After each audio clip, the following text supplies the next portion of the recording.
Joseph Smith went to his close circle of his 12 apostles and did kind of an Abrahamic test, you could say, and said, I need all of you to give me your wives. And Helen's dad was like, no thanks. This is hard, but I'll do it. And then he's like, it was a test. I actually want your daughter instead. He's like, great, you can have my daughter. Don't take my wife. So yes, he married 14-year-old Helen Mar Kimball. It's probably one of the most famous controversial marriages, and that he promised her family exaltation in return. Lucy Walker, after Lucy Walker's mother died, Joseph took her and her siblings into his home, and then he proposed to Lucy when she was 16 years old. And remember, he's revered as a prophet to her, and he has no problem with changing a foster father relationship into one of a husband and wife. So he was saying that it was a commandment from God, and then Lucy was given 24 hours to decide. And he says, if you don't come back and decide, then the gates of heaven will be closed against you forever.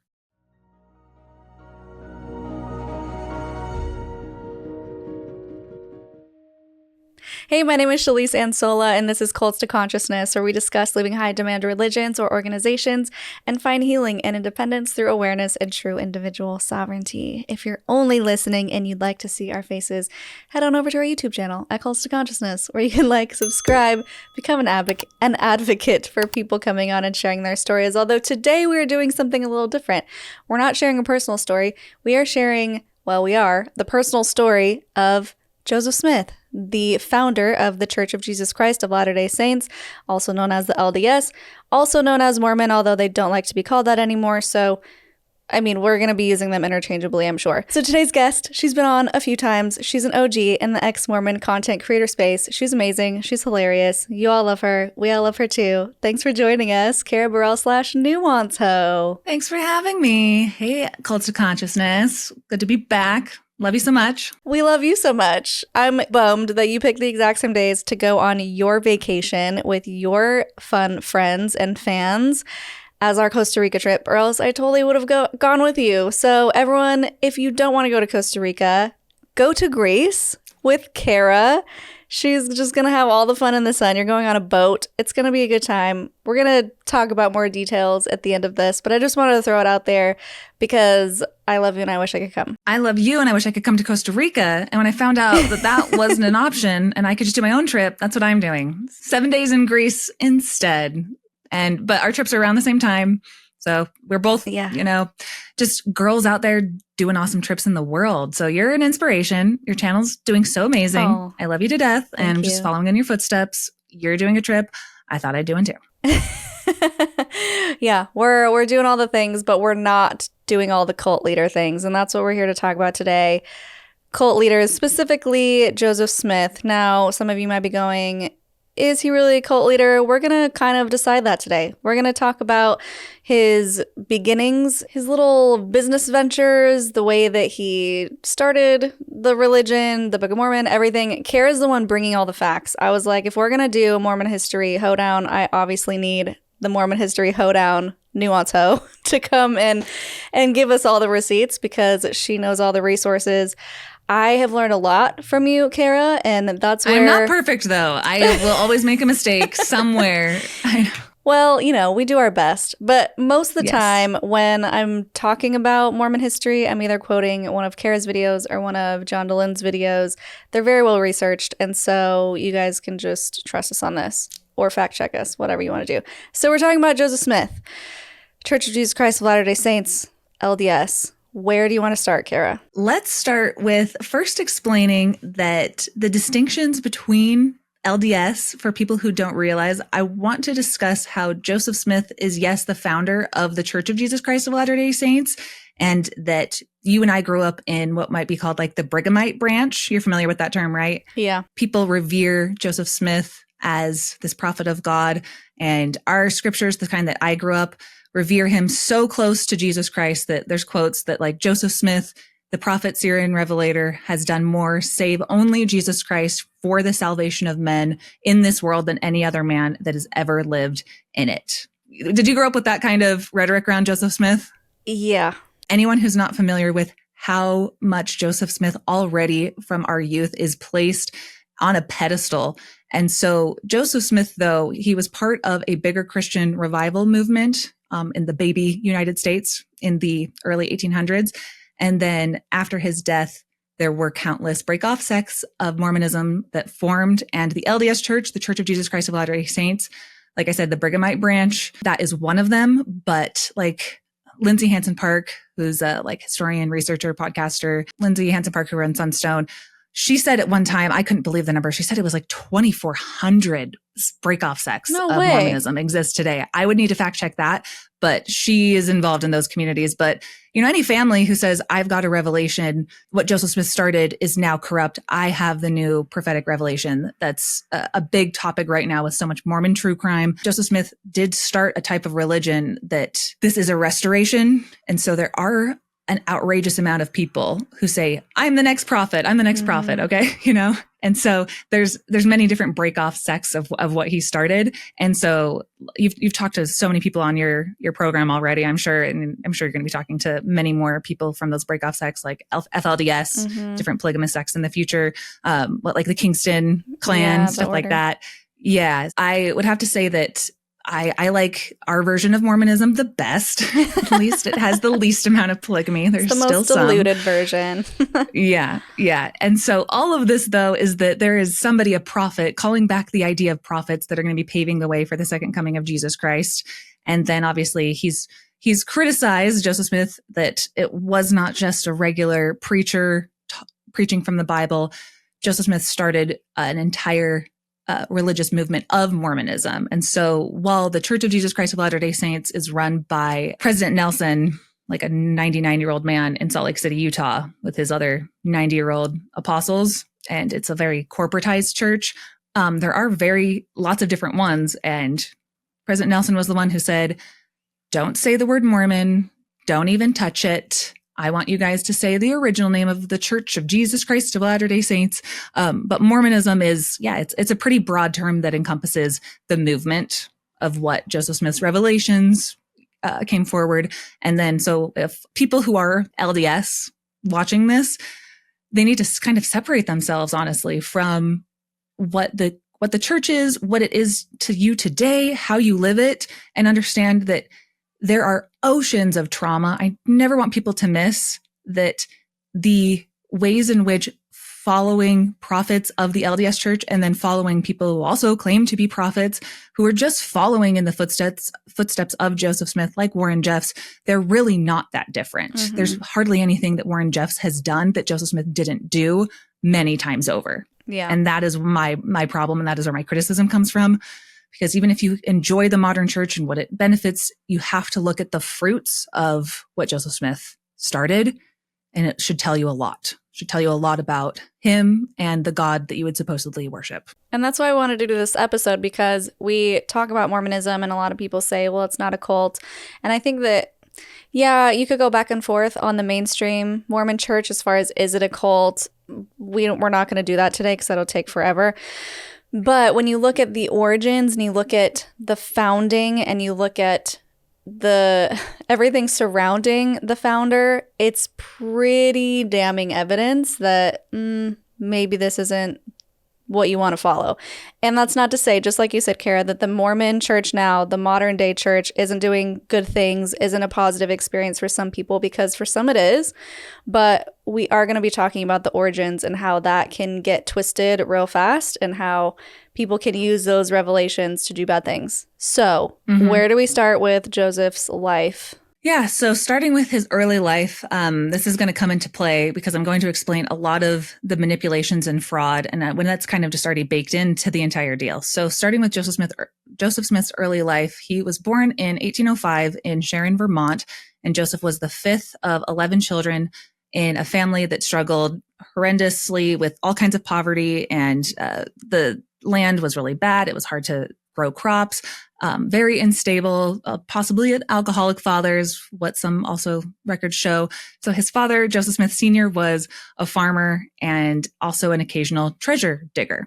And then his mother, Lucy Mack Smith, was in and of herself a deeply religious woman, and she was constantly trying to instill like good Christian values and a sense of purpose into her children. And it's a long, fascinating story about his parents and how they tie into things. But what you really need to know is that Joseph Smith's life changed dramatically a few times in his youth, his family's farm was failing. And so he started to make money for the family by using this folk magic technique where he would put a stone in a hat, which I can actually demonstrate for you because I am an ex-Mormon podcaster. And who am I if I don't have the hat right here? So he'd make money for his family by putting a stone into a hat and saying to farmers that he could see where that there was buried treasure underground on their land. Like, oh, hey, there's a silver mine down there. Pay me some money and I'll lead you to it. Oops. I didn't. They'd kill a dog or do different occult ceremonies. And if I didn't do the ceremony right, didn't say the prayer right, the treasure would slip deeper into the earth. It's called slippery treasure. And the guardian would pull it further, right? You would have to appease the guardian of the treasure, like the spirit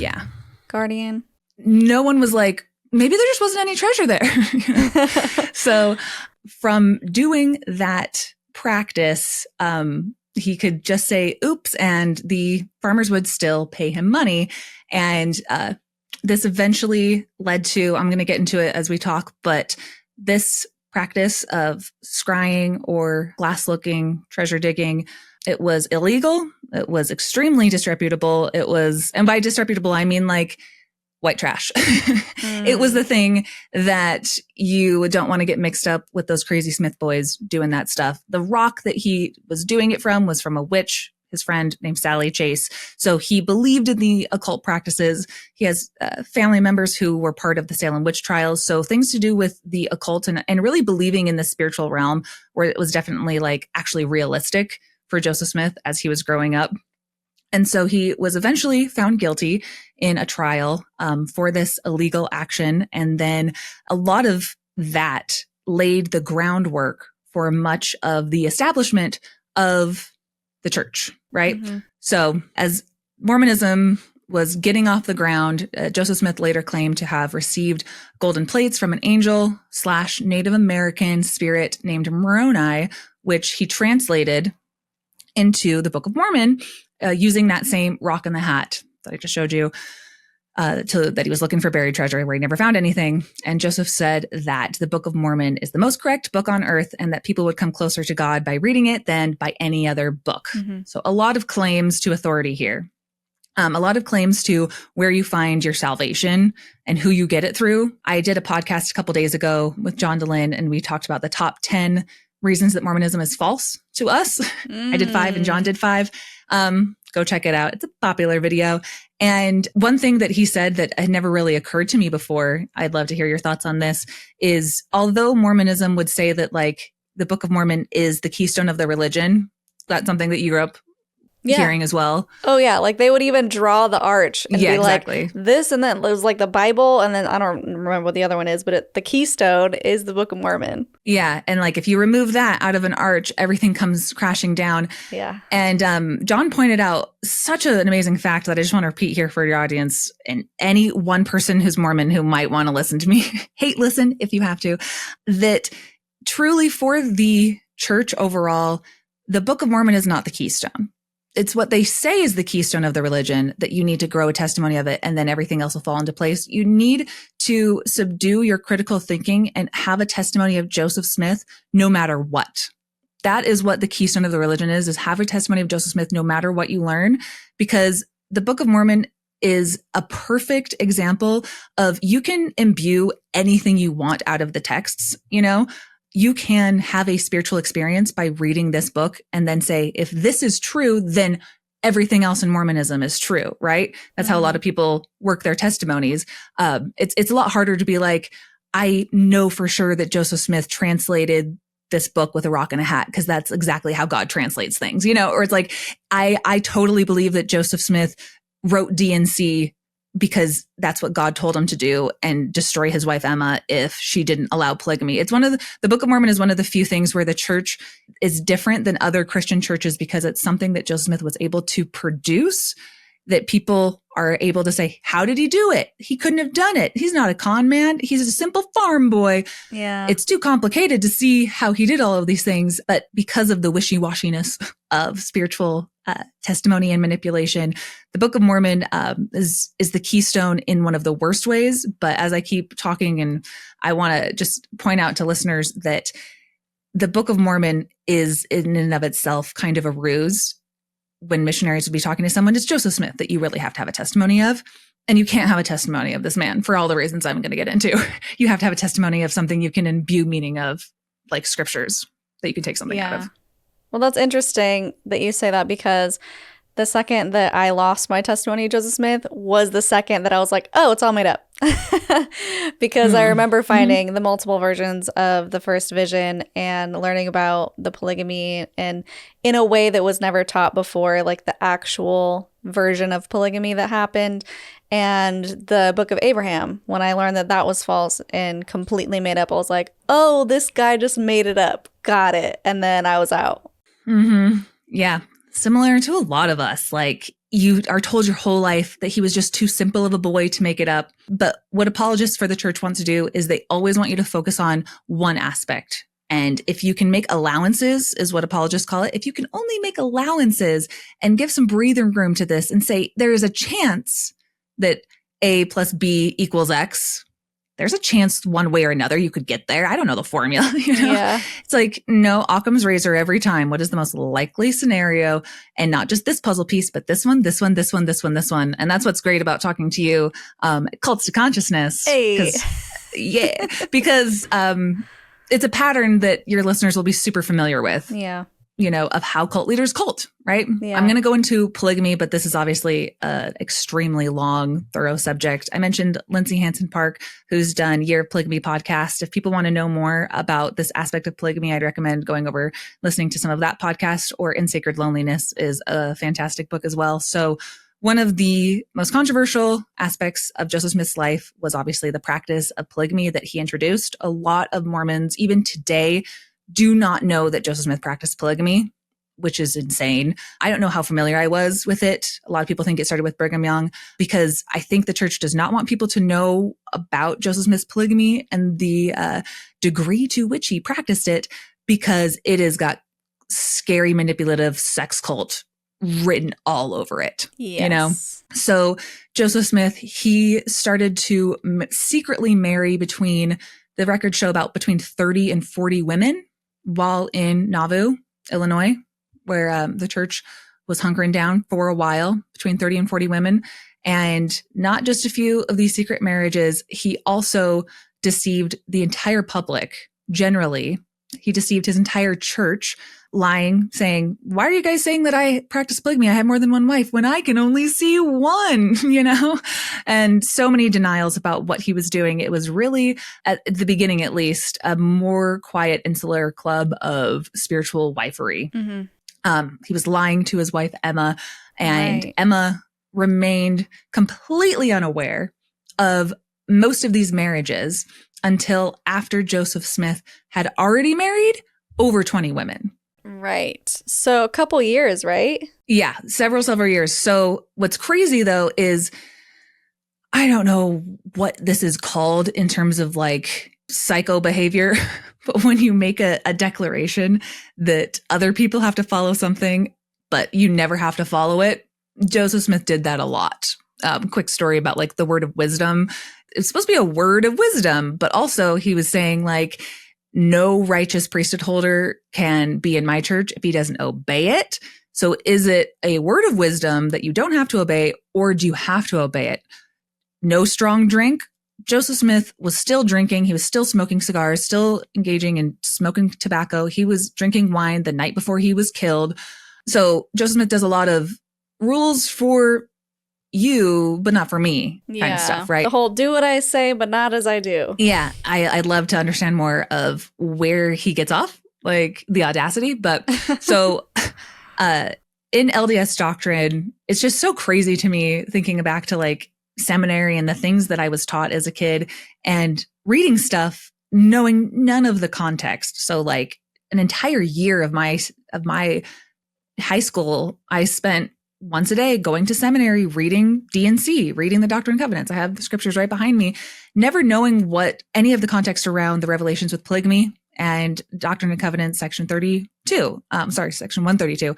So the first wife, according to Joseph Smith's revelations, was supposed to approve of any additional wives. Right. And this is known as the Law of Sarah. But Joseph ignored this rule, like I said, marrying just numerous women, up to 20, without ever consenting with his wife's knowledge. The Book of Mormon specifically says polygamy, bad, don't do it, abomination, no thanks. And then Joseph's like, actually reading you loud and clear, yes, polygamy.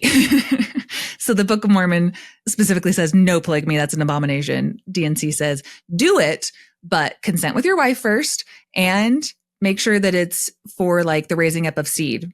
And Joseph Smith did not have any children that we know of that can be traced with DNA with actually raising up a seed. It had a lot to do with not just control of himself or control of women, but controlling a lot of the situations there in Nauvoo at the time. So between what I just said, he's making a lot of declarations that are very convenient for other people to do, but he's allowed to escape. So Emma and him had many different fights over this, and especially when she discovered that Joseph Smith was having sex with their teenage adopted nanny. Servant girl that was living with them. Yeah. 16-year-old Fanny Alger in the barn. And for his right-hand man, Oliver Cowdery, bringing that to people's attention was excommunicated for that. Okay. So at every single turn, Joseph Smith is not obeying any of the rules, and sometimes even going as far as engaging in what you would call like statutory rape. So if we're talking about a restoration of God's one true church, they want to say, church members want to be like, give brother Joseph a break. All right. For now, don't criticize the guy. I can't worship a God when he says, I have been waiting to restore my church, and the one person I need is a treasure digger. And I need somebody who, when I introduce this higher law of marriage, I need him to, sneak around, rape a non-consenting 16-year-old. Like that's the pattern. I don't care how imperfect you think your prophets are. That's not the God choosing him. Not my favorite God then. I'll be in hell, that's who God is, right? So real quick to clarify for those who aren't familiar. So the main part of the Book of Mormon is supposed to be a history of people who lived in the Americas, who sailed from, they called them the Israelites, came over, supposed to be Native Americans that we discovered because God cursed them by turning their skin brown. It's a whole story, but I just want to clarify, the Book of Mormon is supposed to be that, like an actual history. That's how they presented it to us when we were growing up. The Doctrine and Covenants is this collection of revelation that Joseph was like, oh, I was talking to God and he told me A, B, and C. And so it's supposed to be actual revelations that we're supposed to follow, which is why we're talking about D&C 132, which is when he said, God told me I have to practice polygamy. And is it also in 132 where it says, Emma, if you don't listen and you don't let Joseph do this, an angel with a flaming sword will come and smite you? Is that also 132? Sort of. You're combining two different stories, but close enough. Yes. Which story? There's destruction for people who don't let me do what I want to do. But basically, yeah. So I just wanted to clarify that so people know that he is making up these revelations as it's convenient, and not to confuse that with the main chunk of the Book of Mormon, which is the quote history of the people in the Americas. Which is its own convenient thing, because they're like, it's really more convenient to be racist for them. It's not convenient to like think of Native Americans as equal with white settlers. That really puts some problems on their slavery. So, and their subjugation of those people. So yeah, a lot of controversy around if these were just like spiritual marriages. Are these just sealings just for time? What is this all about? There's so many pathetic apologetics on this, and people just, I don't fault them for not wanting to know or looking things in the face or knowing, but Joseph's wives themselves, they provided sworn affidavits indicating that they were married to Joseph in very deed, which means in old-timey language that they had sexual relations with him. Okay, there's a lot more I can say about that, but Joseph had sex with these wives, and the LDS Church, it has these things called the Gospel Topics essays now, and that now acknowledges from the church, from the top down, that Joseph had between 30 and 40 wives and did sleep with, at least a couple dozen of them. But right. So, and then Joseph's practice of polyandry can't go swept under the rug, which meant that he was marrying women who were already married to other men, which contradicts everything else, like good, faithful men in the church, who those women would have had every right to be sealed to in the afterlife to their husbands. But instead he was marrying women who were already married to other men. And there are estimates that this is again from the official church that he was married to between 12 and 14 of these polyandrous marriages of women who just, they were already spoken for, and sending some of them on missions. So a lot of the times, most of the times without the husband's knowledge. So yeah, these women were typically married to faithful members of the church and just unaware of what Joseph's actions were. And I can get into some of those stories in a sec. This is really important because when I was growing up, tell me if you heard the same story, it was, oh, guys, the reason for polygamy, don't even worry about it. It's not even nefarious. Check this out. All these guys went and died in a war. I don't even know which war they were referencing. I don't know if a war existed, but this is what I remember learning as a kid. A whole bunch of guys died, and it just left these women just poor and alone, and they needed a man. And so the men just married a whole bunch of women. And so it was really just to help the women out. And then you hear about Joseph Smith marrying women who were already married. You hear about Joseph Smith marrying young girls who were perfectly fine in their parents' homes. And none of that adds up at all. And also, one of our guests pointed out, I think it was King Benjamin, he was like, newsflash, you don't have to marry someone to take care of them. You can still help them without marrying them. So I thought that was a funny commentary too. Yeah. And especially for a church that is really big on agency. The whole war in heaven was allegedly fought over Satan wants to take away your power to choose, and Jesus Christ wants you to have agency, free will to do what you wish. And women, sorry guys, you actually have to be married. Doesn't matter if you like the guy, it doesn't matter anything. You can be a 20th wife, but at least you're a wife. And that's the only way you get into Mormon heaven. It's called the new and everlasting highest order, best part of heaven. You're gonna love it. And then it's as soon as they have too much resistance from the U.S. government, never mind, it's not so special anymore. And you can just get into heaven with any old regular marriage, you know? Yeah. So, the way that women are just subjugated and talked about, they're called like jewels on the crown of these prophets, of these men. Like, I'm no equal standing. Yeah, you're just a jewel. You're an ornament on the crown of this person who is ordained to be a god in the future life. And you are one of the jewels on his crown. So that's fun. Yeah. And before we move on from polygamy, I want to have us talk about the manipulation and coercion as a cult leader may do, like Keith Raniere, getting other women to convince women to marry him. He's not even doing it himself. He's enlisting other people who these girls trust, to convince them to marry him, or using very coercive, flowery letters to these women. And we know, because one of them's the happiness letter, which the church still uses. I was just about to go there. You read my mind. Why does the church still use? Anyway, let's talk about what it is, and then because they think we're dumb. Well, they think we're dumb. We weren't dumb. We were tricked. Where you look for good fruits in Mormonism, you will find them. And where you look for truth, if you want the truth, you will find a very sad reality of what is true. But if you don't want the truth and you just want to look at the happy fruits, you can have blinders on. And that's what I did for a long time. I didn't leave the church till I was like 30. So you left much younger. Good for you. That's why you have more subscribers than me. I'm just catching up.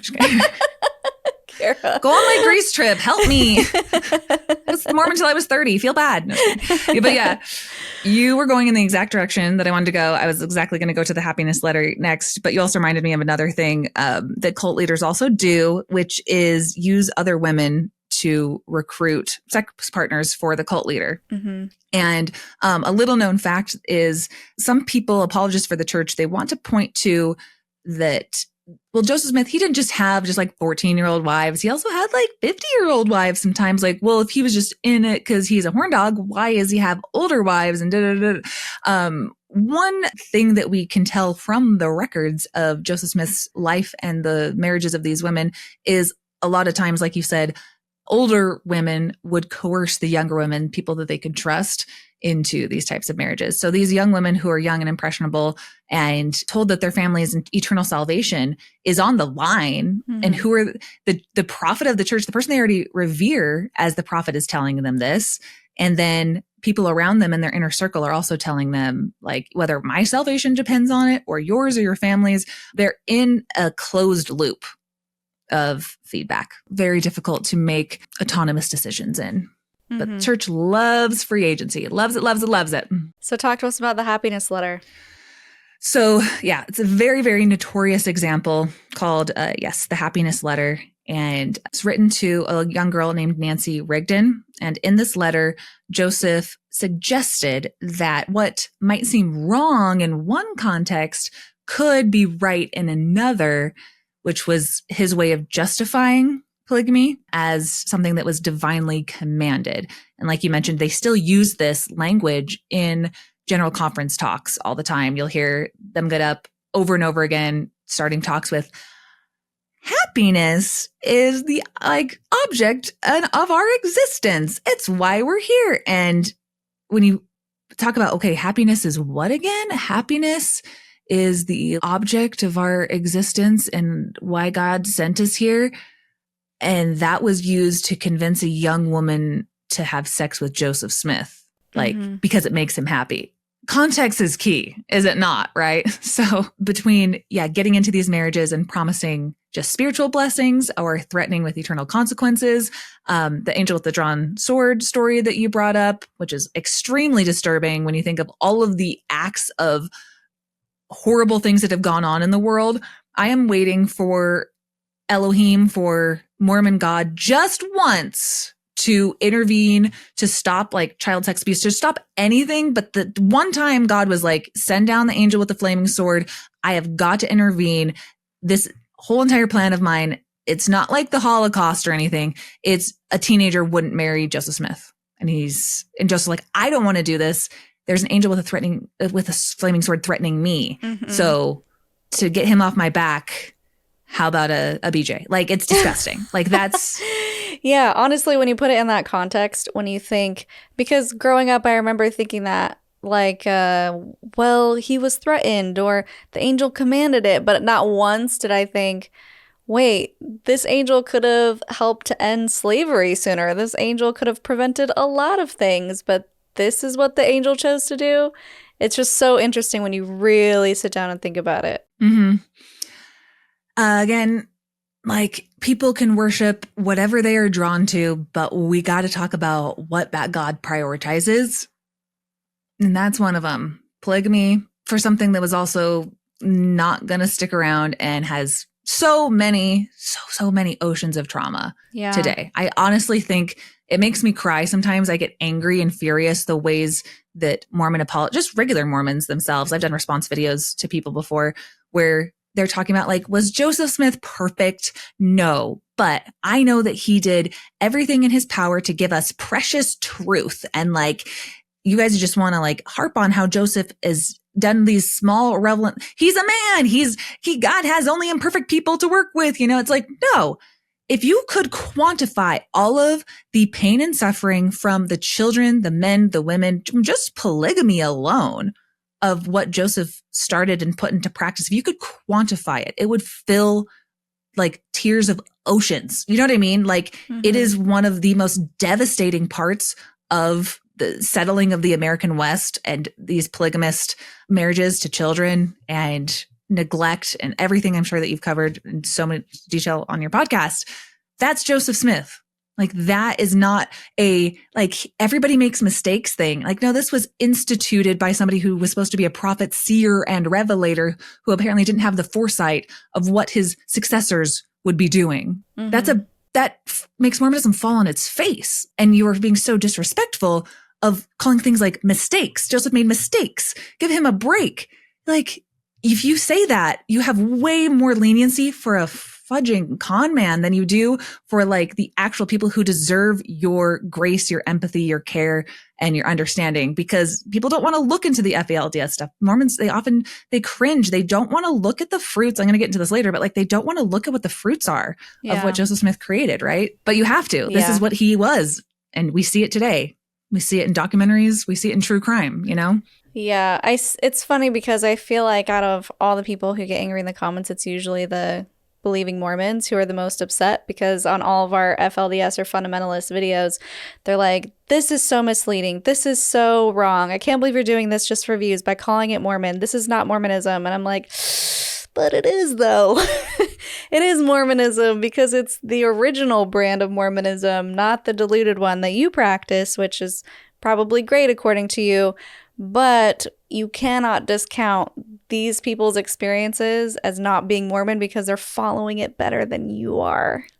Right on, honestly. And again, like everything that Joseph Smith said between like, if polygamy is ever taken away from the earth, you'll know that the church is in apostasy. So yeah, that is what they're going to take him at their word. And anytime there are fundamentalist factions of a church and then more like liberal or reform factions, the fundamentalists are called fundamentalists because they're going by the fundamentals of their religion. They're going by what the originator of the ideas had to say about it. And the only reason that there are so many rights that women and children, you know, anything that has been reformed within the church, that anyone would say like, hey, that's not my church. The only reason is because of people like you and me and dissenters and people who speak up and actually shine a light on these things. So any Mormon who's like, I hate that you're talking about it that way. I'm like, every time through history, there has been a fundamentalist faction and dissenters. And guess which one you're in? You're actually in the dissenting faction right now. You're actually in the faction that is not the fundamentalist version. And you should be grateful for people who speak out and make Mormonism a healthier place to belong to. So if you think it's healthy, it's specifically healthier than anything Joseph would have imagined. If he came back today, he would not recognize this church, and every prophet after him too would be like, what are Black people doing in this church? You know, like, what are women doing giving prayers? Like, is that a queer person like sitting on the, you know, with their family? Like what, from every different angle, Mormonism today is only moderately enjoyable by the people who have testimonies of it. For dissenters, from what I just said. So it frustrates me. Be grateful for Shelise. And nuancehoe, doing God's work. Yeah. Is there more you wanted to say about polygamy? So these a couple stories that I want to point out that are specifically heartbreaking that I could talk about endlessly, but I just want to make people aware of if they don't know the tactics and the angle in which Joseph Smith was taking. So yes, he married 14-year-old Helen Mar Kimball. It's probably one of the most famous controversial marriages, and that he promised her family exaltation in return. Exaltation in Mormon parlance, it means godhood, salvation, the highest form of godhood.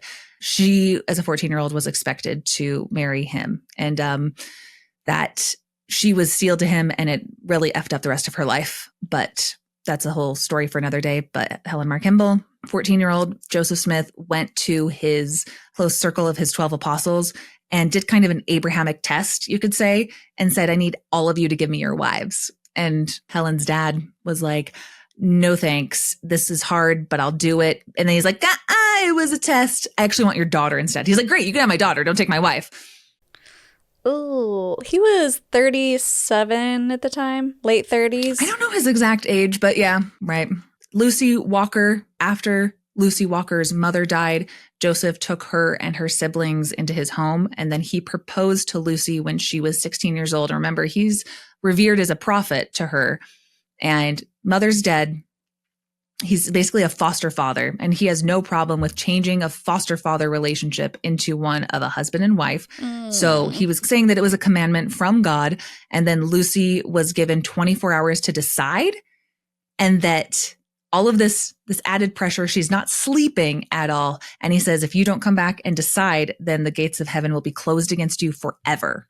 Yikes. Spiritual manipulation at its best or worst. Her diary about this is heart-wrenching. So Lucy Walker, again, her father was like sent on a mission just specifically. So I think that Joseph Smith could get his hands around this. And Zina Huntington Jacobs is another.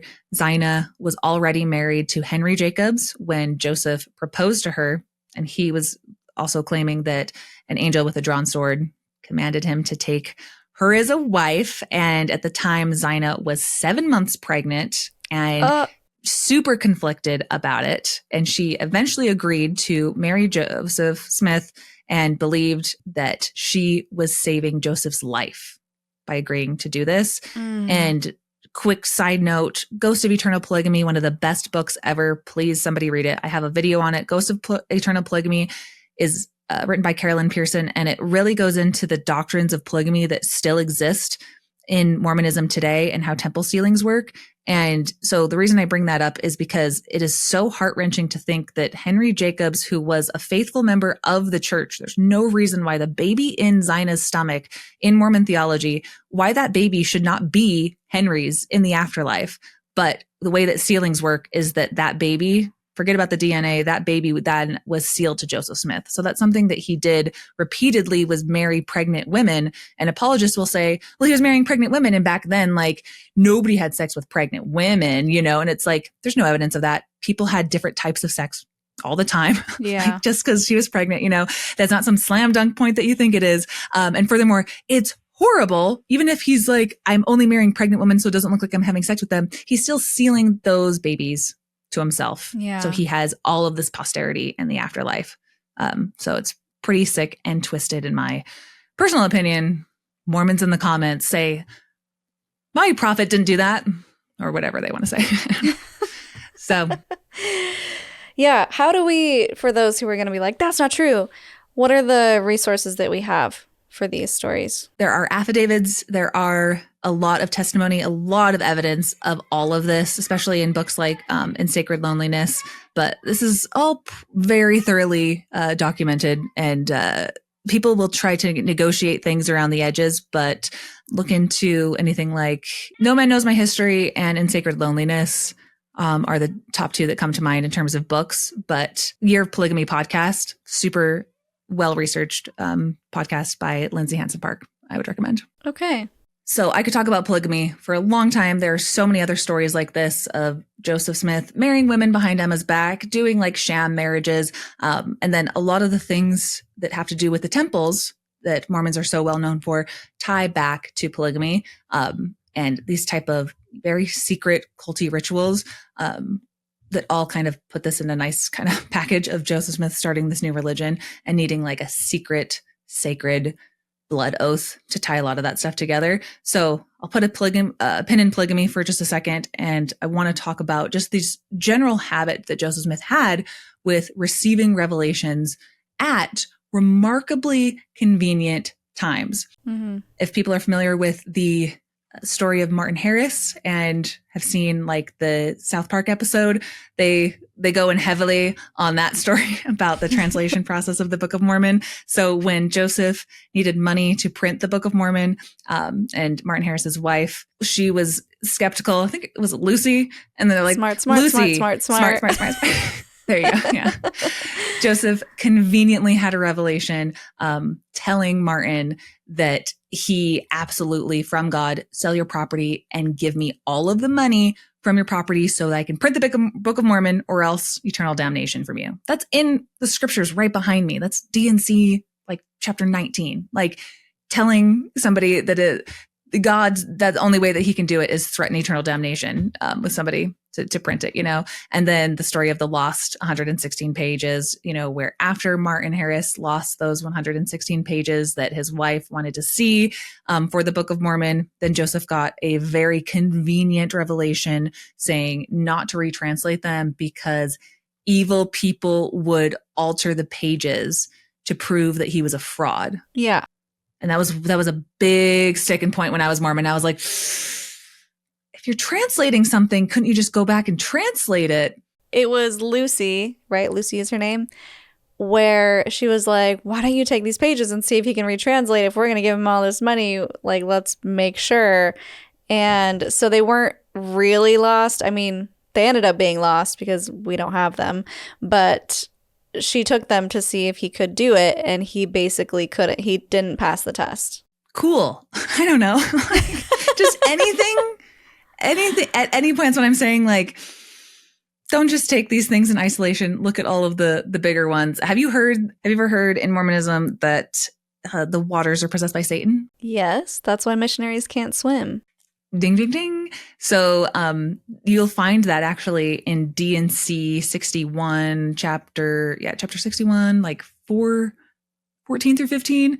Joseph Smith is like going on a journey and he's like, oh, those waters look a little bit too rough for me. And they're like, let's do it anyway. And he's like, I don't know. Actually, quick revelation. God said the waters are possessed by Satan. So we got to go by land. Just safer. That's where that came from. Very convenient, right? Yeah, because then I was like, why do we still do baptism by water then if it's possessed by Satan? Just whatever Jesus did or didn't do, somewhere around the brand of Jesus, Joseph's like, tap into that. Revelations, yes. Be Christ-like, hit or miss. So obviously, and then like I said, with polygamy, with all of these rumors starting, very convenient revelations all the time around polygamy to justify it, to say that God's condemnation is going to kill his wife if she didn't comply. That's, again, D&C 132. One other thing that I want to make sure that people understand that's really funny is that Joseph Smith had a scribe, another right-hand man named William Clayton. And it's really key to understand how Joseph Smith was able to con so many people. And so Joseph Smith said that he knew this entire revelation by heart, and didn't need his stone in the hat, his Urim and Thummim, when he's like, all right, my wife, she's being kind of a bitch and won't let me marry my 22nd wife. So I need to come up with a revelation. William Clayton, go get a pen and paper, write this down. And so many different ways in which Joseph Smith, whether through like the Urim and Thummim or the Rock in the Hat or the Book of Abraham, wherever he needs to produce a revelation, it's always like he's able to do it by any means necessary. And if he needs to just memorize a revelation and just spit it out, he can do that too. So why I'm saying this is because I just think it is a really clear example that Joseph Smith can spit out these like biblical style languages easily at the drop of a hat, no pun intended, that he didn't, all of this stuff about like, how could Joseph have written the Book of Mormon? How could he have produced the text of the Book of Mormon? It's too complicated. It's got all this biblical style language in it. Not only is it completely anachronistic in so many different ways, don't get me started, but when he's producing revelations that he needs in a hot second because his wife is pissed, he's able to produce things like D&C 132 alongside his other revelations with language that is completely similar. You see where I'm going with this? Mm-hmm. And it's like Joseph Smith had a template for how to have divine speech that he could just whip out whenever he needed to. Again, so that completely falls on its face that like, he had to have been a prophet because he spoke like this when he had the rock that he got from his witch friend, Sally Chase, that he used to defraud farmers. That's the way we know he's a prophet. It's like when he was trying to produce revelations that were convenient at any given time with any given mechanism, with any given scribe, he was able to speak in this type of old-timey biblical language for whatever he needed to. So, which also matched the language of the Bible that he had access to. Right. Like the specific mistranslations in the King James Bible, because obviously there's different translations. The ones that are in the Book of Mormon that are copied from not ancient texts, those are the same ones in the King James Bible, completely anachronistic to what the Book of Mormon claims to be. Because the Book of Mormon is supposed to be much older. Right. But apologists will be like, well, for that one section, God was like, your eyes are tired. Just go use your normal Bible. But anytime a religion keeps something from you, it's probably because they're not very proud of it.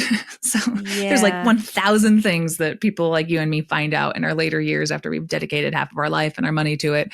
It's like informed consent. Like tell people, let just the chips fall where they may. But there's just everything I'm saying is stuff that I would have never agreed to commit my life to if I would have known earlier, right? So what were the names of some of the other texts, though, that he used to kind of rip off texts that he had access to? Do you remember the names of those? He got some names from the Apocrypha, we think. And in terms of other names, a lot of people point to different towns and areas at the time, like Moroni and Camorra and languages like that are found in different maps or different pirate like treasure books and things like that. There's a video that I did once with my best bud, Bill Reel, about Joseph's plagiarisms. Yeah. And we just go through every single thing of where Joseph Smith, he got that from that. He got that from that. The Tree of Life story that's in the Book of Mormon that is completely ripped off from a dream that his father had. It's extremely similar. So there's just about everything that Joseph got. You can point to something in his milieu and say that already existed, that already existed, that already existed. And it's a remix of him shuffling a lot of things, combining Christian mysticism, combining folk magic, combining a lot of the unanswered questions of the day in a convenient way to package it for people in a brand new American style religion, just like the only way American can, with the can-do attitude, you know. Yeah, that's exactly what America does. Just pull from everyone else's culture and bundle it up and call it your own. Right. So Joseph Smith, it's true American religion. American Zion, another great book I recommend highly. American Zion tells the story of the entire church start to finish by historian Benjamin Park. It's the best. It's the best ever. So American Zion. I mean, it's a true American religion, start to finish, and very corporatized as the church that I grew up in is today. So next, let me just, adding to what I said before, the revelations that Joseph's getting at a very convenient time, and him trying to say this is from a divine authority, but it's really clear to see that he can pull out divine authority whenever he feels like it in the language that is most advantageous to con people around him, you know? So again, with the polygamy justifications, he's claiming that, in the Bible, God commanded, it's really clear if you look at the history of Joseph Smith, he was reading like the Old Testament when he was getting the commandment for polygamy. He's reading the accounts of like Abraham and Isaac and Jacob, like I said, with the law of Sarah. And so he's like thinking, this is a restoration of all things. Then it's a restoration of all of the things. It's like, are you going to bring back like blood sacrifice of animals? It's like, I want to bring back all things, but we'll start with the one where I get to have sex with your wife. Well, he did sacrifice animals. That was more of the folk magic thing. But I mean, like, if you're going to bring back a restoration of everything from the Old Testament, sure, he's not bringing back like no shellfish or something. He's not bringing back everything from the law of Moses, Yeah. He's mixing all kinds of cottons and fabrics. That freak. Anyway. So the LDS Church overall has just lied and had such problems with transparency on all of this.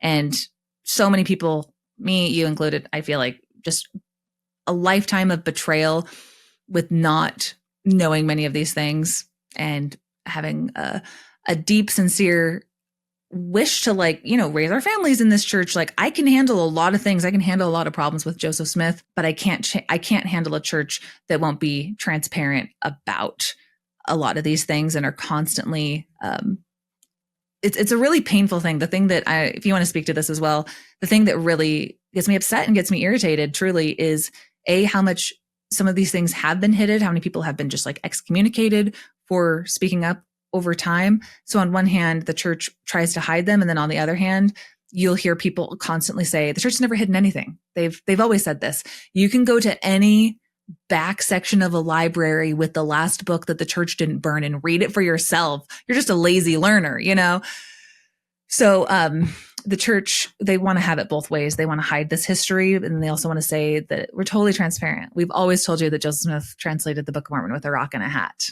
even though I thought South Park was lying. I thought South Park, when I saw that when I was 16, I said, why would they make that up? That's crazy. Yes. That's the weirdest lie. And now the church is like, yeah, we've always told you guys that. Oh, those paintings of Joseph Smith running his hands over? You're imagining that. What are you, Tim Ballard on ketamine? Like, I'm getting angry and exhausted just throwing out other people I hate. No, I said the same thing. My brothers were like, Shelise, you have to watch this because, they were like, Shelise, really, why do you believe in this stuff? I'm like, it's true, guys. Don't you want to go to the highest level of heaven? Gee whiz, guys. They're like, you have to watch this episode. And I was like, no, it's so dumb. So I watch it and I'm all like, whatever. And then I look at it, I'm like, none of this is true. This is so dumb. Why did you make me watch this? They were trying to tell me without telling me, but bless them. I couldn't see it because, like you, I was like, that's the dumbest thing I've ever heard. Why would they make up something so dumb? Mm-hmm. And then I found out it was 100% accurate. I want a time machine, and I get to play God once in the universe, and you get one special pet project. Elohim's was the flaming sword with this thing when he could have done other stuff. As God, I will do other good things and intervene with my time machine. But the one thing I want to do more than anything is I want to go back in time, whenever that was, like 2006, something like that, whenever that, I think it came out, 2003, I don't know. And I want to go show that to every Mormon I can get my with like an iPad that I bring from the future and be like, what do you think about this? What do you think about this? And I want to collect 1 million Mormons all unanimously saying that's not how it was translated. No. That's a lie.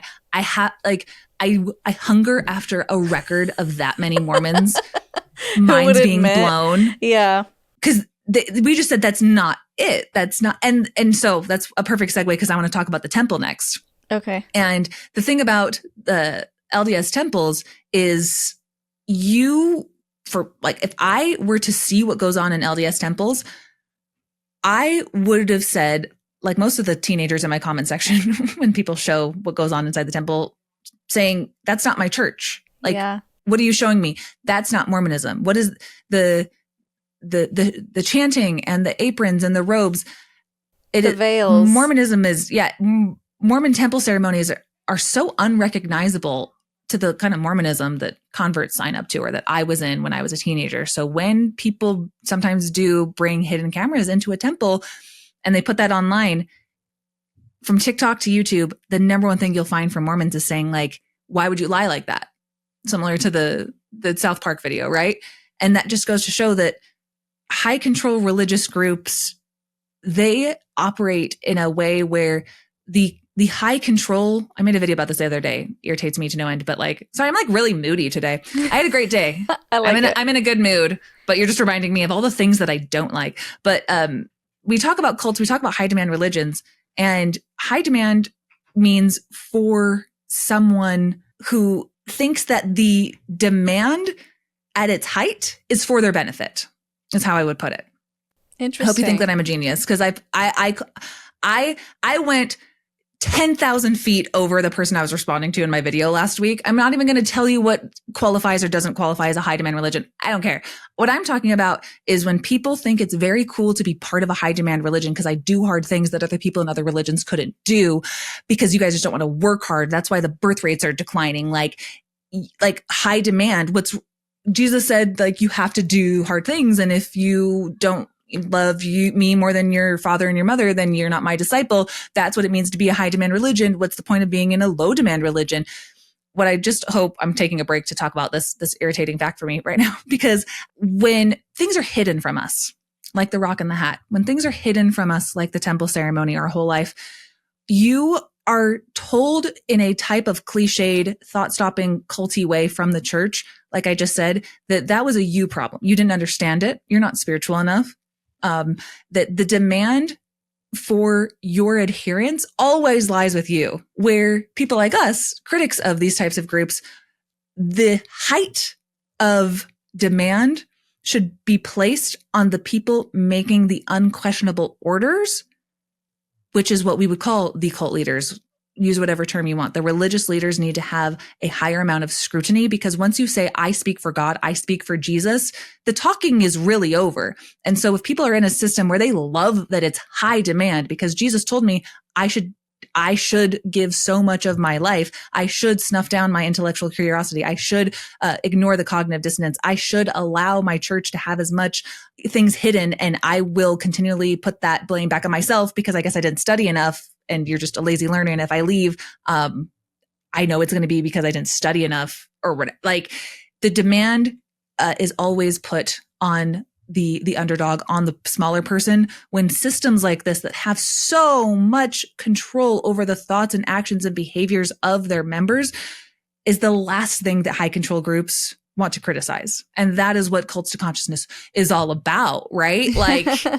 Get some consciousness about who you are allowing to run your brain, because when we live our entire lives being told the Book of Mormon is the most correct book ever and it's translated one way, and we think it's a lie that South Park is telling us how it really happened. That's how I would say 100% of millennials were taught. Yeah. The truth was through a freaking parody, through a satire on our church.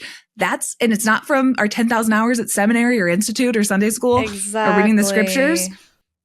And all of us said, oh, okay. Well, if that's, it's a lie. Okay. If it's true, then I guess I didn't pay attention. I guess I was sleeping that day or something. It's never a demand to stand up to the leadership and say, what the F was that? Yeah. Because that's how these groups maintain control. Well, the thing is, I feel like most of the time, though, I don't explicitly remember them saying, Joseph Smith translated by looking at the plates and by putting his hand on them and then speaking to a person. I don't remember that explicit lesson, but every single depiction that we have, every painting, every picture was that. It's like the card they would give you to frame, the thing you would bookmark in your Book of Mormon, like that Precisely. was the imagery. And so even if they were like, well, we never said he translated it that way, it's just like they just made us believe it without actually telling us that. And so it's the plausible deniability thing. Like, well, we didn't tell you that. I mean, we didn't lie. Why did you think that painting was accurate? Who said that painting was accurate? It's that kind of stuff that makes you feel plausible icky. deniability. Yeah. Yeah.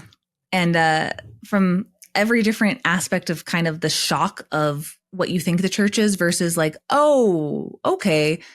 The blame reversal is just part and parcel of this religion. And again, for a church that if you're a truth seeker, if you're like, I joined the church because I want to know the truth, but your church doesn't respect truth and it doesn't respect your personal relationship to God enough to tell you about the character of his prophets and the character of this God, you're better off finding truth on your own than going through these men. Just straight up. Now tell me if it's really going to be you and me forever. I thought I hadn't made a joke in a while, so I just throw out Paula Abdul references. So speaking of my temple, American Idol, let's transition back to Mormon temples. Yeah. Really quickly, the thing about Mormon temples that tie Joseph Smith to being the cult leader that I believe that he is the extra special kind of VIP club that Mormon temples are. And I don't know about you, Shelise, but I'm always surprised at how much I have to explain to like never Mormons, the difference between chapels that everyone meets in and temples and LDS temples, right? Do you feel like that too? Where you're like, oh, so it's a whole other system. It's its own thing. I always just say like the castle version, you can only get in with a card that is swipeable and will say, ding, you're righteous enough. But the regular boring looking ones on every single block, anyone can go to this. Right. And to go back to my American Idol analogy, it's the difference between like anyone can audition for American Idol, but to get the ticket to Hollywood, you have to go through Simon, Randy, and Paula, which stand in place for your bishop, your stake president, and then maybe like your personal conscience. I don't know. And that's your card. And then you can go to the temple, right? So a lot of people standing in the way to say if you're righteous or not and answer a different set of questions to actually be able to go take out these special ordinances that are only available through the Mormon church. Every other religion, so sorry guys, you need to have our special ordinances for this religion that has maybe 16 million members on a good day. The rest of you 8 billion. You are missing out hardcore. These are the ordinances, the washings and anointings, the endowments. You need to wear the garments, just all of the aspects of Mormonism that make it just an extra special VIP club that tell you that's where your salvation lies. And there is a phrase within Mormonism that if you're worried if you're going to die and go to heaven or not, if you hold a temple recommend, you're pretty much guaranteed that you will go to heaven. So different than just, chapels and things. And so with the ways in which the temple was even introduced as a part of something that is separate from your meetings on Sunday, from your congregations, from your ward, Mormonism's ties with Freemasonry and the temple is something that I never personally knew. And when I went through the temple for the first time, was really shocked by. Again, so if you see a hidden camera of the temple, most people are saying this is unrecognizable because it has so many holdovers from Joseph Smith's time as a Freemason. So Joseph joined the Freemasons just, I think, 7 weeks prior to introducing the temple ceremony. 7 weeks, and then took all of these same types of these secret handshakes, these grips, different types of special clothing with different like notches in them in different places, and different penalties, different oaths. And so the church, though, has zero records at the time of this coming by divine revelation. And for a church that had amazing records, which is fascinating, I can prove Mormonism false in 75,000 different ways. And one of my favorite is the things that we have records of versus the things we don't have records of for a church that loves keeping records. So very convenient missing the revelations about the temple because Joseph's like, yeah, I just got it from the old Freemason lodge. Like, I just picked this up. So all these Masonic influences that have gone on for generations that I still did in the temple to this day, and tons of similarities. And so most of the temple ceremonies that people do, they do not for themselves. They go through once for themselves, and then they go through the dead. And it's obviously got a million different questions about why are we doing these ceremonies and why is this even important? But the thing that Joseph Smith was originally trying to do was it was about these secret ceremonies for his polygamous wives, right? So like you see the side of the freeway, and there might be like a gigantic $1 million lit up temple that's like, oh, that's glorious. I love to see the temple. I want to go there someday. And it's really just reminiscent of one of the darkest periods of Mormonism's past, of polygamy, with these rituals that are identical to them. And then not only that, the blood oaths that were instituted after Joseph Smith's death, that I've made videos before where I mention that, and Mormons, they'll just say to me, that's not true. That's just not. And it's like, why are you responding to me when you could spend time Googling it? Just like Google it. You can find out that these oaths included until 1990, pantomiming, disemboweling, and throat slitting. Mm-hmm. And they were only taken out because of so much pressure. But after Joseph Smith died, this church, which I'm going to get into, had such a violent streak to it that they were instituted because they needed a way to rally their membership, basically to say, okay, you're going through the temple ceremony. Let's add in a special oath that you will avenge the death of Joseph Smith and Hiram Smith. Can we make you promise to avenge the death against the United States of America? Is that okay? That's something they put into the temple until like I think 1921. Oh, I didn't know about that one. Yeah. People, that's another thing I'll mention online. People be like, why are you lying? I have a video where I'm like, looking through if you're looking through the old photographs of like your great grandparents. I don't know how many greats, but like I put enough greats so that I'm the nuancehoe. I'm not saying your grandparents. I'm saying your great grandparents, and realizing that like, oh, well, that's their wedding day. Oh, that's interesting. It's not as hard. They just made an oath to avenge the death of Joseph and Hiram, and like pantomime slitting their throat for that. And like, you don't really have the same warm, fuzzy feelings knowing that like your great grandparents in their wedding dress on their wedding day, that's what they're doing in the temple, that like right before they get sealed for time and for all eternity. Does that make sense? Like that is how deeply insidious and violent Mormonism has been and is all the way to this day, because part of that temple ceremony is something that every Mormon is still doing in all these pretty buildings all around the world today. It's the cup, right? The cup still exists, which is supposed to represent your bowels going into the cup. I didn't pay attention. I had a bloody nose, and I just remember being like, oh, that's convenient. Thanks. Sorry, that's a different story. People know if they follow my channel, the only time I was really traumatized in the temple was I had a bloody nose in the middle of it. And you can't leave. So I was covered in blood, shaking people's hands. So I was just referencing. Oh my gosh. Because you can't leave. That's another reason it's a cult. Like you start today, every single temple ceremony. If you sit down and they say, you guys are all here out of your own free will and choice, right? And everyone's like, I'm not going to say anything now. Of course. Yeah. Nobody stands up because they say, fine, stand up if you don't want to be here. Like, the time in which to get the hell out of there was apparently not that time, but at no point during the temple ceremony can you just get up and leave and say, this is too culty, this is too weird. Wearing green aprons and shouting, oh God, hear the words of my mouth with like 100 other people. And once you make that, once you go through the ceremony for the first time, you commit your time, talents, and resources to the Church of Jesus Christ of Latter-day Saints forever. And if you ever break that covenant, you are, as the church would say, like a son or daughter of perdition. If you break that covenant in the temple this day, Satan has power over you. Satan is in a movie in the temple and he looks at you, this actor, but he's pretty convincing as Satan. He goes, if they don't live up to the covenants and oaths that they make in the temple in this day, they'll be in my power. Like that is the language that Mormons are getting when they're going through their most sacred ceremony and covenants in the world.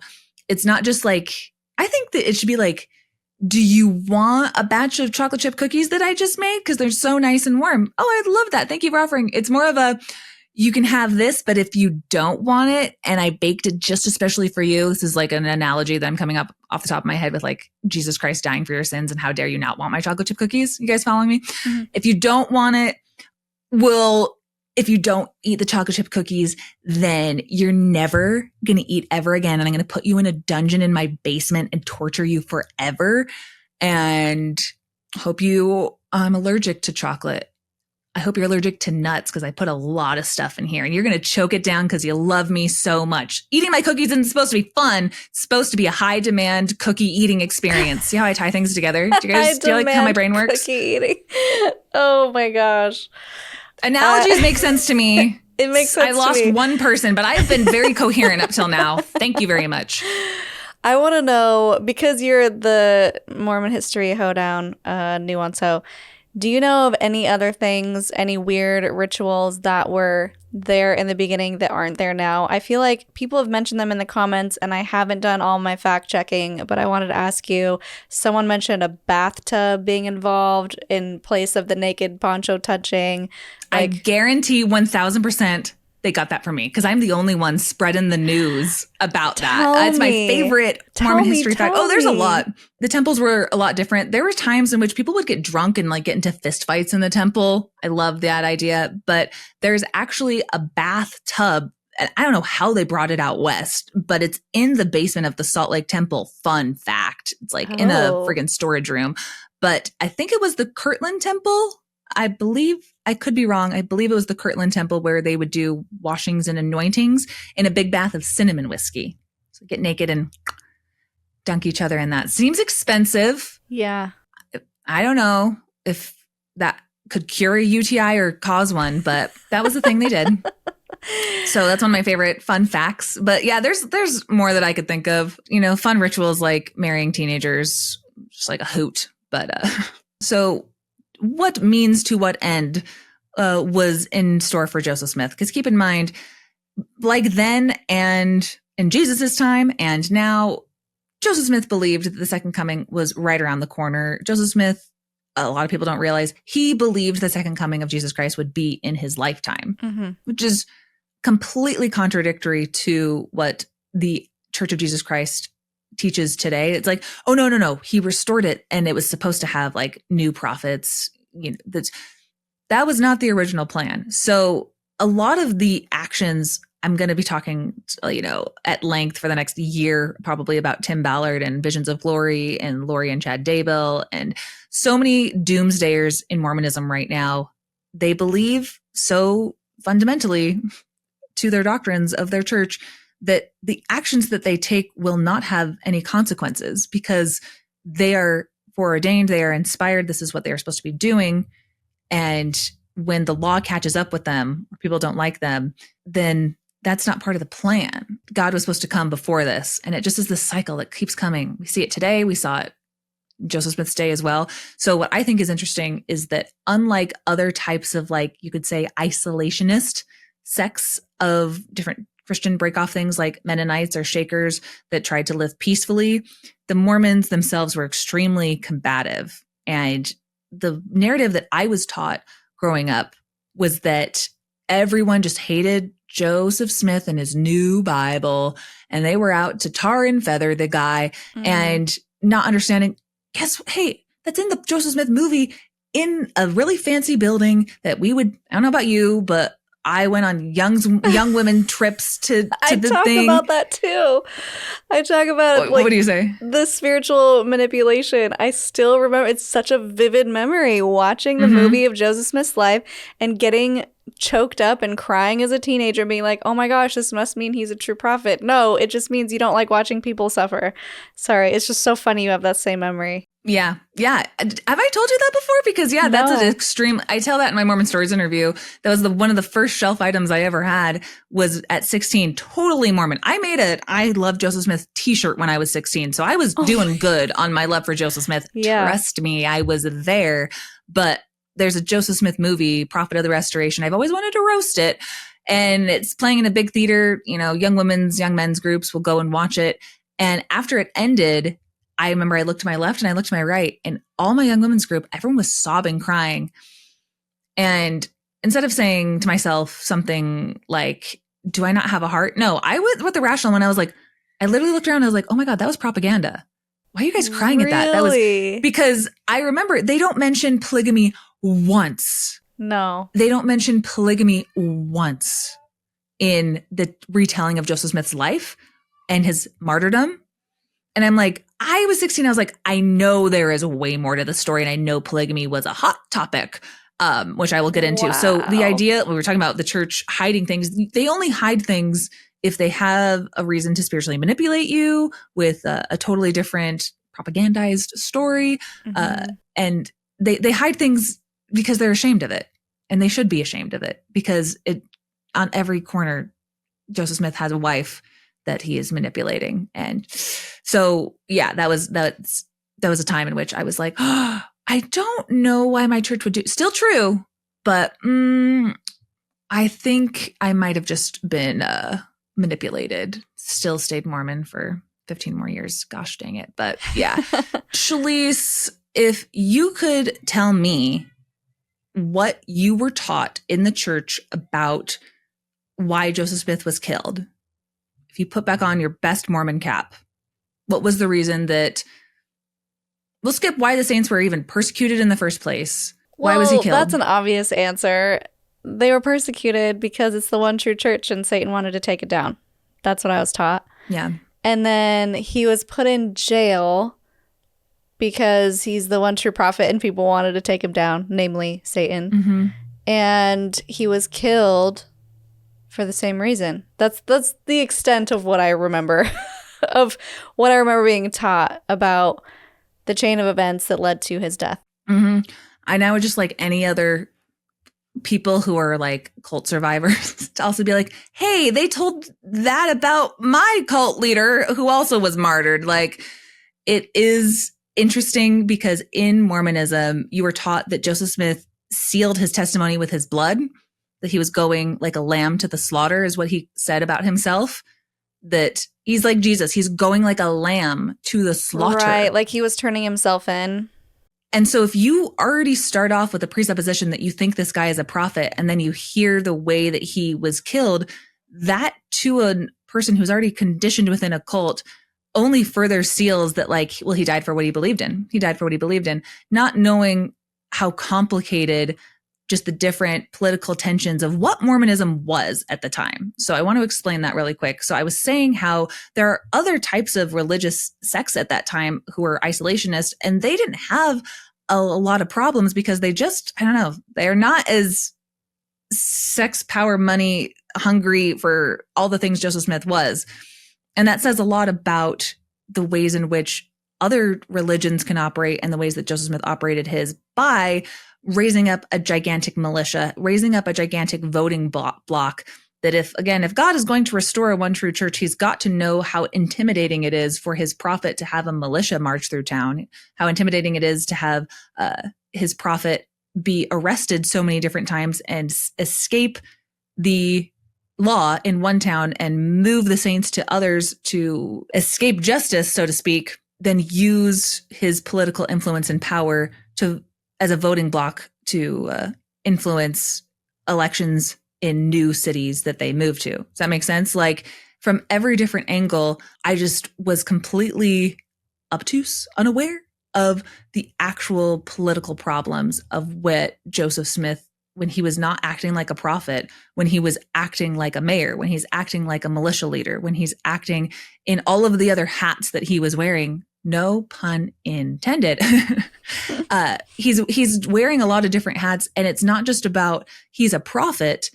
It's all the different things that I mentioned, right? And so you were talking about earlier how, yes, the Book of Mormon has these ideas in them that are supposed to be so concrete about the Native Americans are actually these ancient Israelites that are on the American continent, that this is the promised land, and that after they were slain and Joseph Smith needs to restore this gospel on this one true like American covenant land, he is there to reestablish this covenant with Elohim, with Jehovah, with God, to restore this one true continent. And so within that, I just want to point this out because this is really important to understanding different stuff with Tim Ballard and a lot of the American true crime stuff right now. Joseph Smith's racism and his power hungriness and his trying to run for president, it cannot be taken in like, he just had some crazy idea that maybe I'll run for president. No, it was all part of a wider generalized like plan for him to be, he had his followers name him king of the world. Like he lost his marbles by the end, but the amount of power that Joseph Smith was trying to grasp at with this grand narrative, starting with the Native Americans, they fell away from God. I am the next to Jesus savior here to make this land a prosperous covenant land with God. Do you see what I'm seeing? Like all of these different things had to link together. And those ideas are not just racist. They are these American exceptionalist ideas that are still totally alive and well in people like Tim Ballard and Rod Meldrum. And like we've talked about on your program before. And that's another holdover of Joseph Smith's is the extreme amount of like undeserved patriotism that so many Mormons like my family have today in an extremely dangerous right-wing type of religious extremism that was instituted and supported by Joseph Smith and all of the future prophets. Did that make sense? Yeah.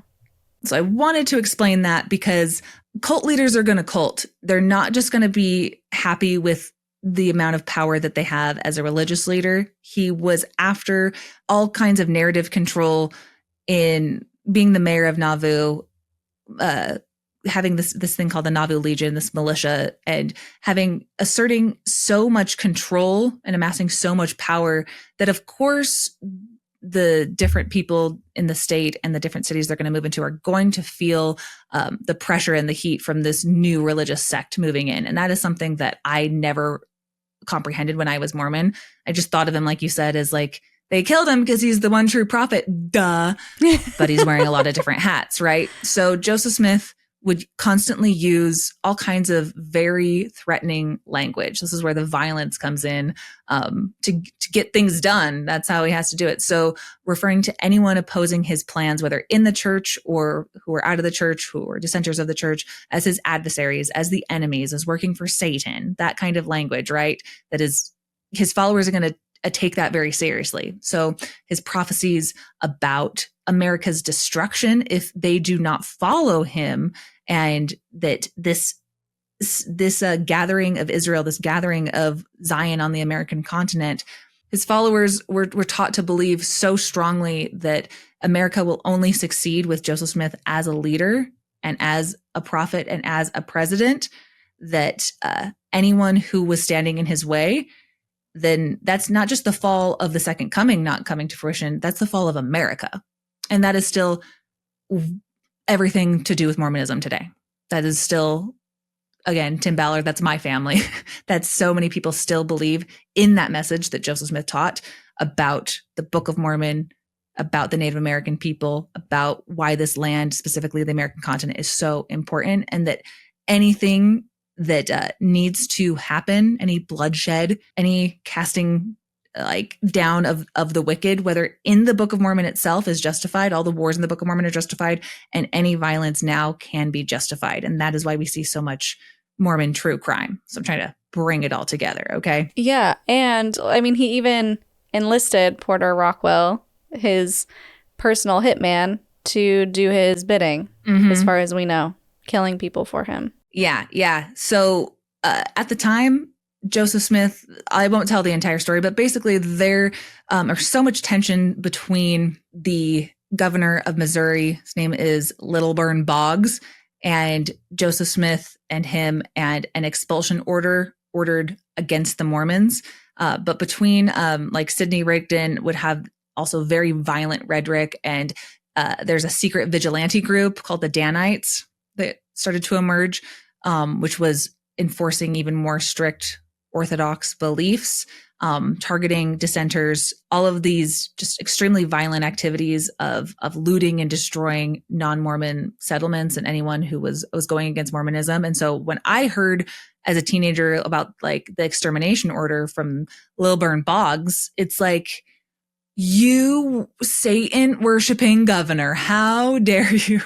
But there's just a lot of context about all kinds of, there's the Mormon War, there's a million different things I could get into about the violence that just one after the other was not squashed, but was encouraged from the top leadership of the church, from the number one talker to God guys, from the people who said that they speak on behalf of Jesus Christ.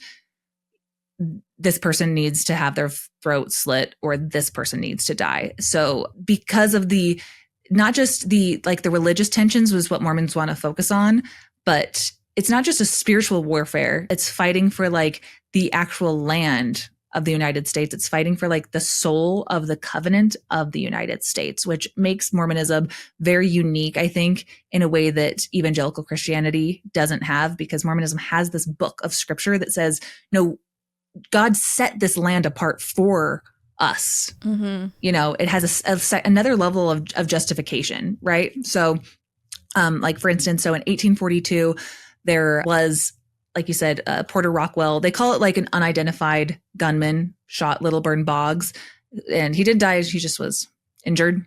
Many people do believe that it was Joseph Smith's bodyguard, Porter Rockwell, which is so funny because I went dirt biking today, like I told you. And as we were driving home, I was like, oh, just thinking about my podcast with Shelise tonight. And I was like, the last thing I need to do is I need to make sure that I get the information about Porter Rockwell right. As I was thinking that, my friend's like, okay, and then turn right on Porter Rockwell Boulevard or whatever.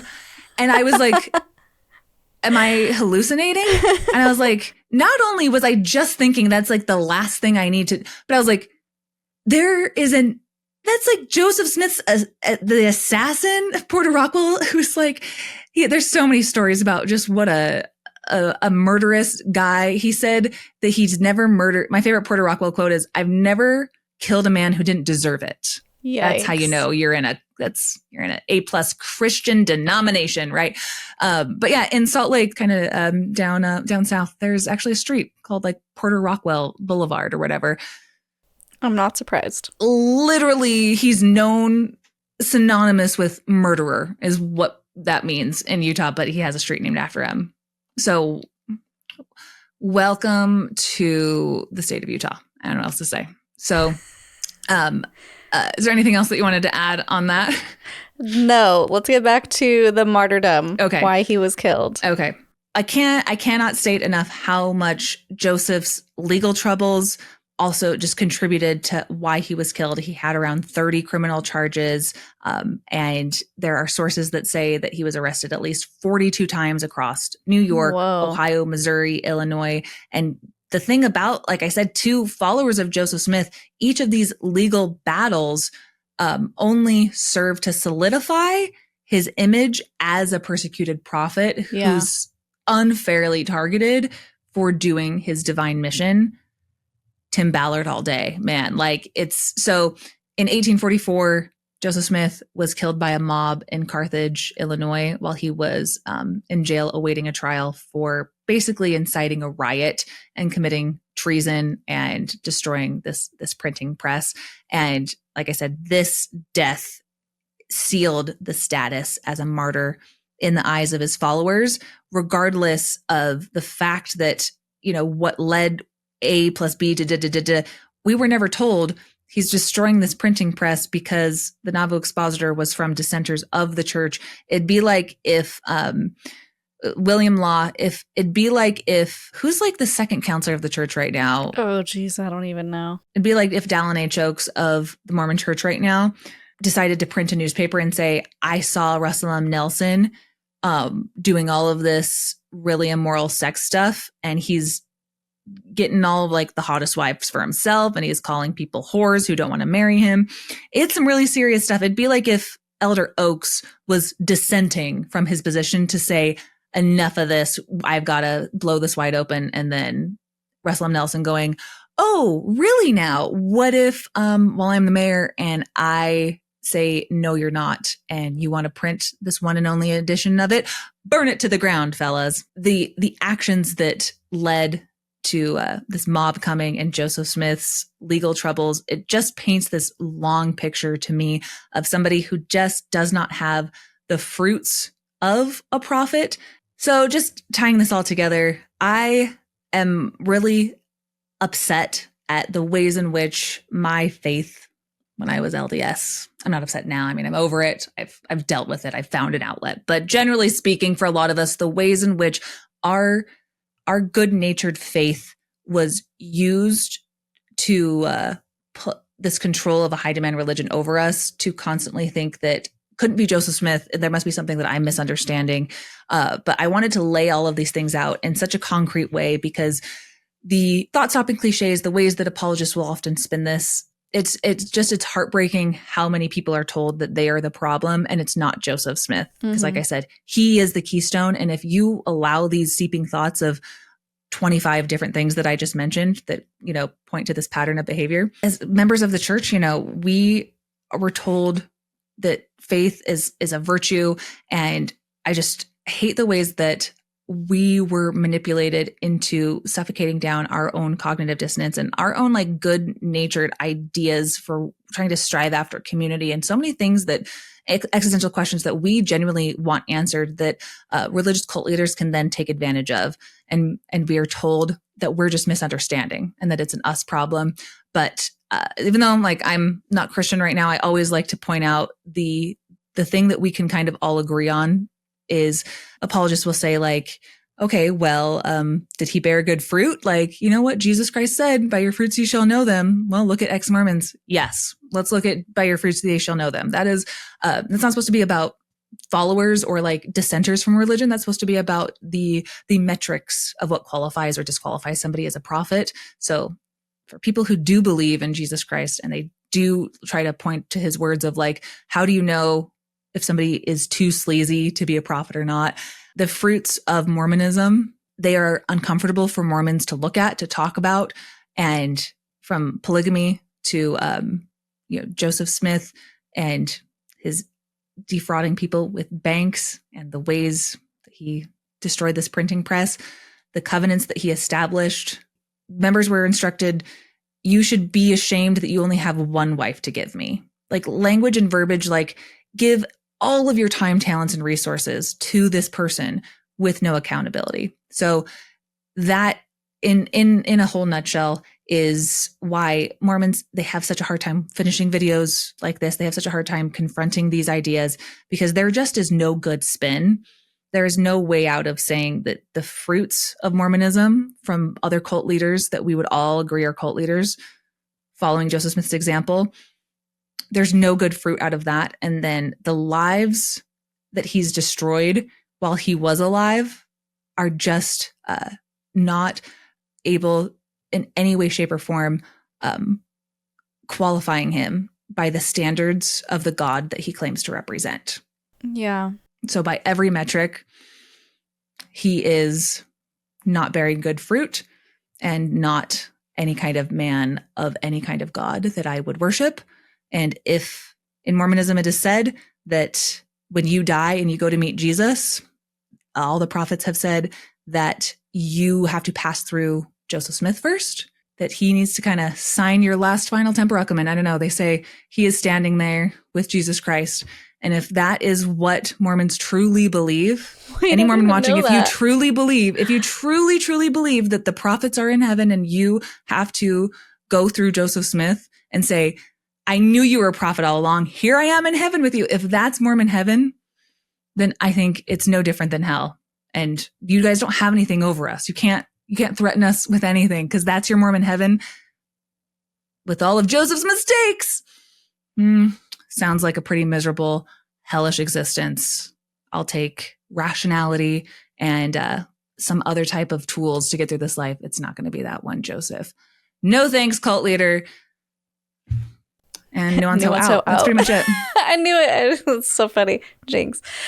I was trying to think of any mic drop, but I was like, I think the entire last 2 hours have been a mic drop. I don't need anything else. I'm exhausted.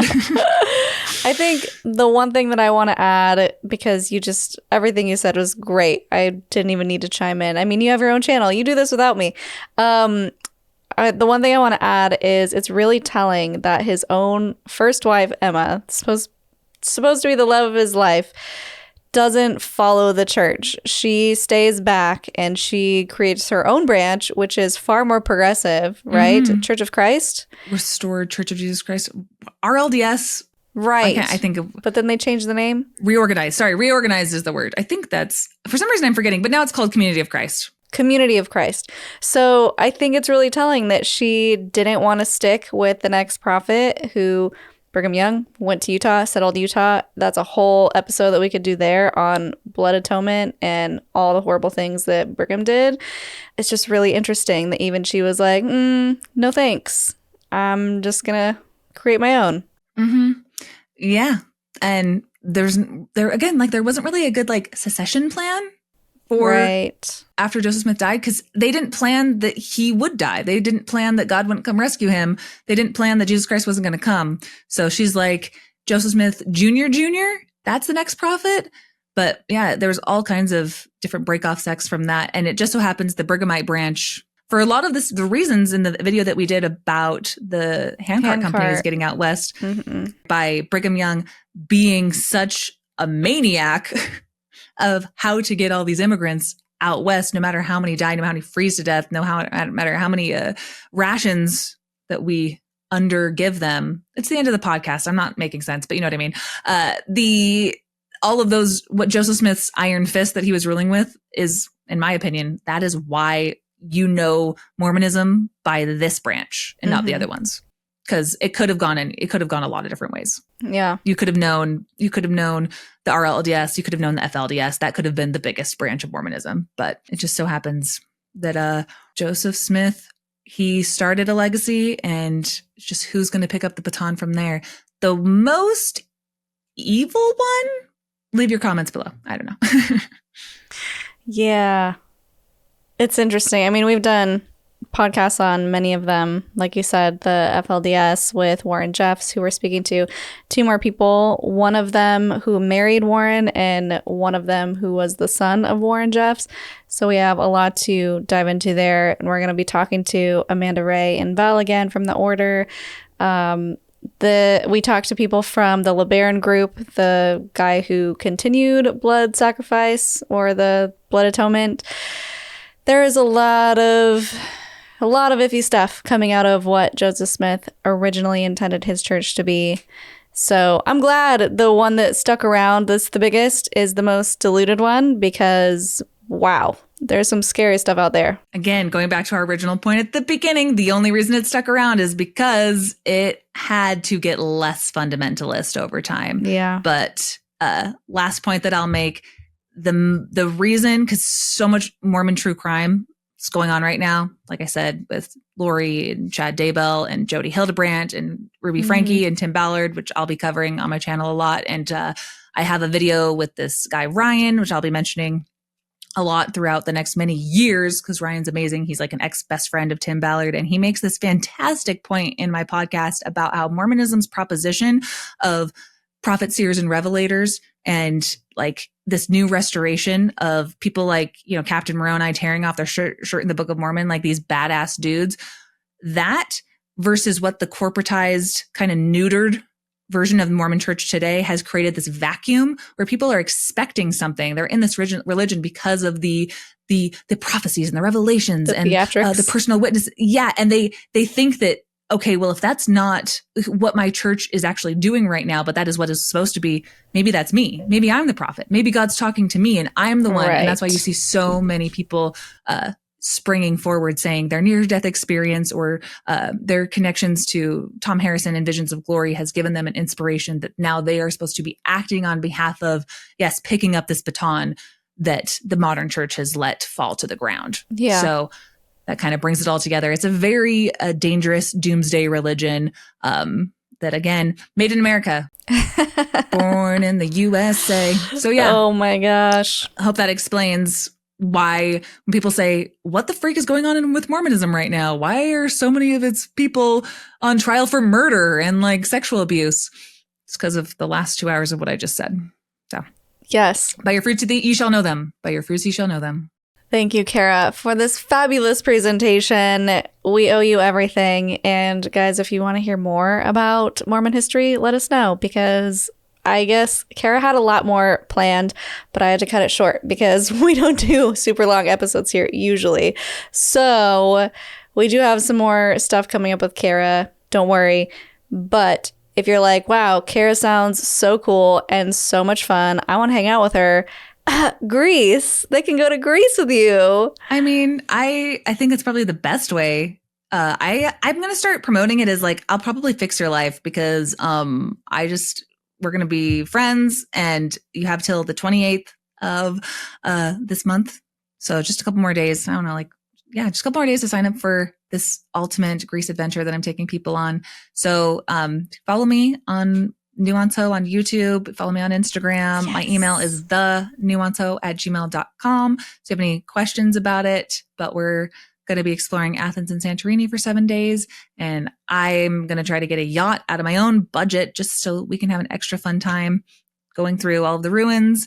And most of the stuff is paid for. You have to pay for a couple things yourself, but it's a trip that is not just because I want to go do something fun and epic. It's also I run a nonprofit now, and all of the funds raised by this are also going into my nonprofit and help support my podcast and all the community building stuff that I want to be doing in the future. So hope that you can find it in your heart to click any link that Shelise might leave down below and sign up. So there's a couple more days. I would love to have you.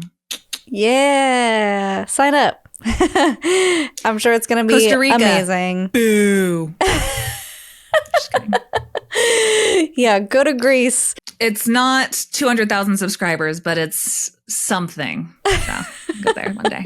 I love Shelise with all of my heart, by the way. I literally am like, how do you do it? And I'm just, text me back on what I should title this because you're good at that. We're here for you and we love you and we want to have you on all the time. So I just want to see your beautiful face all the time. You're so Shelise sweet. as a mom. Can we all just congratulate? Yay, Mama Shelise. Yay, Papa Jonathan. Look at her, working hard. Carah. Everyone, leave a like and a comment for the algorithm and subscribe. You put in the time and the content. Love you, girl. Thank you. Everyone loves you. Thank you so much. Everyone make sure and go and subscribe to Carah at thenuancehoe. We'll put all of her links in the description. It'll be super easy to find. Go to Greece with her. You already shouted out my stuff, Patreon, all that stuff. You can get some merch, cultstoconsciousness.com under the merch tab. Yes, merch. Do you have a Linda Listen? Do you have like anything set? I mean, this whole thing was a sassy statement, but do you have anything that you want to add as a Linda Listen? Linda, listen, if it walks like a cult leader, talks like a cult leader, it's probably the name brand cult leader, Mormonism, because you guys like quality. You guys didn't go to any other podcast to learn about Joseph Smith today. You went to Cults of Consciousness because you were on brand with the best decultifications that YouTube has to offer. So if it walks and talks like a cult leader, it's Joseph Smith. And if it's the best ex-culty podcast and it sounds like it, talks like it, then you're at Cults to Consciousness. I just wanted people Carah. to listen up. That things are obvious. It's not mystified. Best podcast and number one. We come from the best name brand cult. Sorry, no offense. Am I going to start beef with all of your listeners? You're like, no. The name brand cult. I mean, I just call it the home team cult because it's where I grew up. No offense, Scientology. That's Kroger brand. You guys are trying. Xenu. No. The cool outer space thing is Kolob. You guys are so close. You missed it. It has a different crunch. It has a different... It's like a store brand. Every other cult, Mormonism, Joseph Smith, he was like, I'm going to out-cult every other cult leader who's ever culted. And he did. He really did. It's a legacy. That's my Linda Listen. He was a cult leader. You're amazing. Thanks for coming on. We love you so much. Everyone go subscribe, do all the things, leave your comments. And if you like this video, we'll link 2 more down here below that you can check out. And until next time, follow your highest excitement, be conscious, and be well.